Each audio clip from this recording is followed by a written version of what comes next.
জিও হাসো বলে আজকের ব্লগটা শুরু করছি। 2025-এর ফার্স্ট পিকনিক এবং এবছরের প্রথম এবং শেষ পিকনিক অফিসের। সেটা হয়েছিল এবার 2024-এর মতো একই জায়গায় ইয়ং রিজনাল পার্ক, যেটা মেলবোর্ন থেকে প্রায় 65 কিলোমিটার দূরে জিলংয়ের থেকে উত্তর দিকে লিটল রিভার বলে একটা নদীর কাছাকাছি জায়গায় লাড়া বলে যে লোকালিটি আছে তার কাছে অবস্থিত। আমরা কিছুজন গাড়ি করে কিছুজন ট্রেনে গেছিলাম লিটল রিভার যে স্টপেজটা আছে সেই অবধি। সেখান থেকে যাদের গাড়ি ছিল তারা আমাদেরকে পিকনিক স্পট অবধি পিক অ্যান্ড ড্রপ করে দিয়েছিল। অফিসেরই প্রত্যেকটা পরিচিত লোক এবং তাদের পরিবারের মানুষদের এবং নিয়ে এই পিকনিকটা করা হয়েছিল।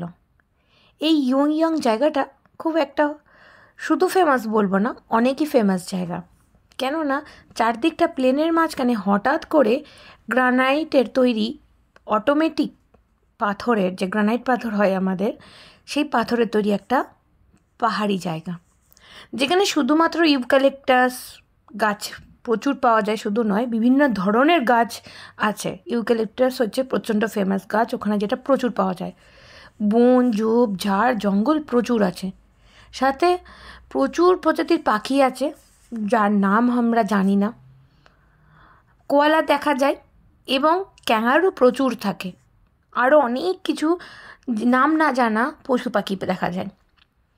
তবে আগের বছর যখন গেছিলাম তখন স্টেশন থেকে ওই পিকনিক লোকেশনে যাওয়ার পথে ক্যাঙ্গারু দেখতে পেয়েছিলাম, কিন্তু এবারে কিন্তু ঘটনাটা ঘটলো একটু আলাদা। হঠাৎ করে আমরা প্রত্যেকে যে মাঠে পিকনিককে ক্রিকেট খেলছিল, বাচ্চারা খেলা করছিল, হঠাৎ বাড়ি যাওয়ার আগে যখন গ্রুপ ফটো তুলবো বলে ঠিক করলাম, তখন প্রচুর প্রায় 20টার মতো এবং তার বেশি আরও দেখাচ্ছিল, 20টা একদম কাছে মাঠের মধ্যে চলে আসে। বাচ্চারা তাই সেই ক্যাঙ্গারু দেখবে বলে এত উগ্রীব হয়ে দৌড়তে আরম্ভ করলে তাদের পিছু পিছু তাদের মা বাবারা আমরা প্রত্যেকে দৌড়ই। সেটা দেখে ক্যাঙ্গারুগুলোও দৌড়ে আবার ভিতরের দিকে ঢুকে যায়। এই জায়গাটাতে পিকনিক করতে এলে বারবিকিউ তো এখানে সমস্ত মেলবোর্নের যে কোনো পিকনিক স্পটেই থাকে, এখানেও ছিল। টয়লেটও খুব বড় ছিল, পার্কও খুব পরিষ্কার এবং প্রচুর লোক আগেরবার পিকনিকে এসেছিলো, এবছরও এসেছিলো কিন্তু খুবই কম, কেননা আজকের ওয়েদার খুবই খারাপ ছিল। কিন্তু অনেকে ওই যে ইন্ডিয়া চলে যাবে, লং ডিসেম্বরে ছুটিতে থাকবে না, সবাইকে যাতে একসাথে পাওয়া যায় সেই জন্য আজকে হট করে ঠিক করা হয়েছিল। সেই জন্য খাওয়ারও আমরা ঝামেলা রাখিনি, বাইরে থেকেই বিরিয়ানি অর্ডার ছিল মেন কোর্সে, শুধু স্টার্টারটা আমরা গরম গরম ভেজে খাবো বলেই এখানে বানানো হচ্ছিল। এখানে হর্স রাইডিংয়েরও দেখলাম প্রচুর ভালো ব্যবস্থা আছে।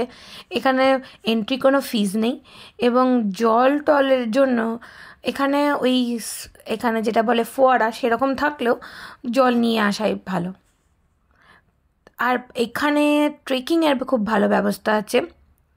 তো আমরাও এখানে উঠেছিলাম।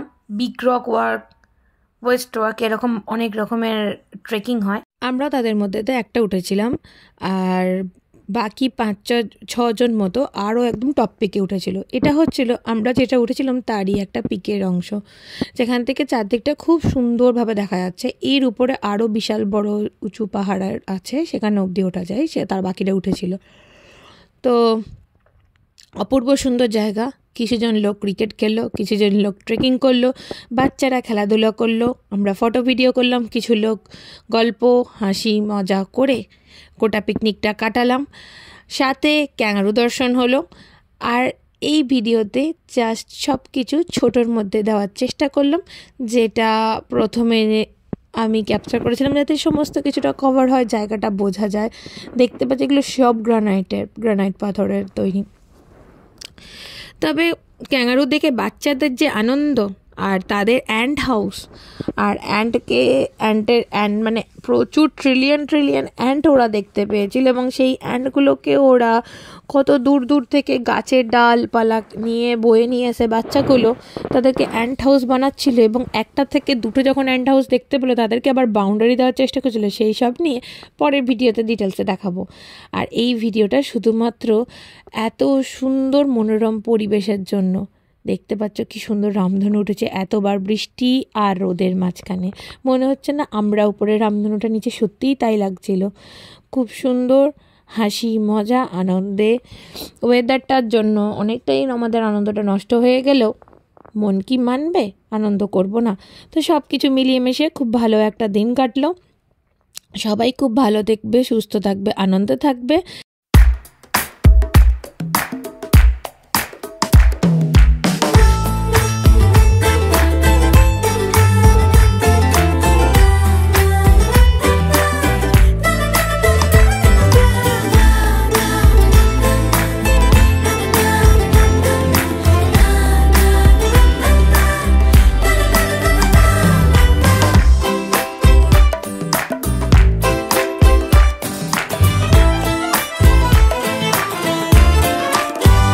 मटर गश्ती खुली सड़क में, तगड़ी तड़क भड़क में, ओले गिरे सुलगते से सड़क में।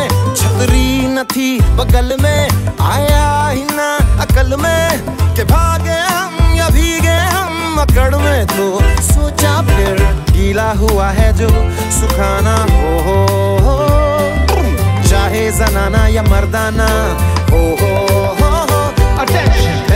का नया पासा फिर दे गई झांसा, ए वही मुझे पासा, तेरी ऐसी की होता है जिंदगी। मैं का नया पासा फिर दे गई झांसा, ए वही मुझे पासा, चिरकुट जिंदगी you know।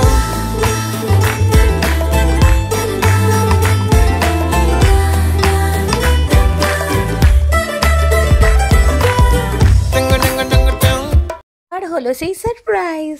হঠাৎ করে এই 15-20টা ক্যাঙ্গারু আমাদের এই ক্রিকেট খেলতে খেলতে এর মাঝেই চলে এসেছিল। তারপরে বাচ্চারা এবং বড়রা সবাই তাদেরকে দেখতে যাওয়ার চক্করে তারাও দেখো লাফিয়ে লাফিয়ে যাচ্ছে। ক্যাঙ্গারু কিন্তু খুব বড় বড় লাথি মেরে এখান থেকে ওখানে ছিটকে দেয়, তাই জন্য বাচ্চাদেরকে ক্যাঙ্গারুর থেকে খুব সাবধান। তারপরে সমস্ত মজা হই হুল্লোড় ফটো শ্যুট করে আবার যেভাবে এসেছিলাম সেইভাবে একে একে সবাইকে বাই বলে এক গাড়ি করে আবার আমাদেরকে সবাই স্টেশনে পৌঁছে দিয়ে এলো। কিছু যারা গাড়ি করে গেল তো কারা গাড়ি করে, যারা ট্রেনে ফেললো তারা স্টেশন অবধি ড্রপ করে দেওয়ার পর এক লট করে বেরিয়ে পড়া হলো সবাইকে টাটা বাই বলে। তো খুব ভালো কাটলো পিকনিক এবছরের মধ্যে।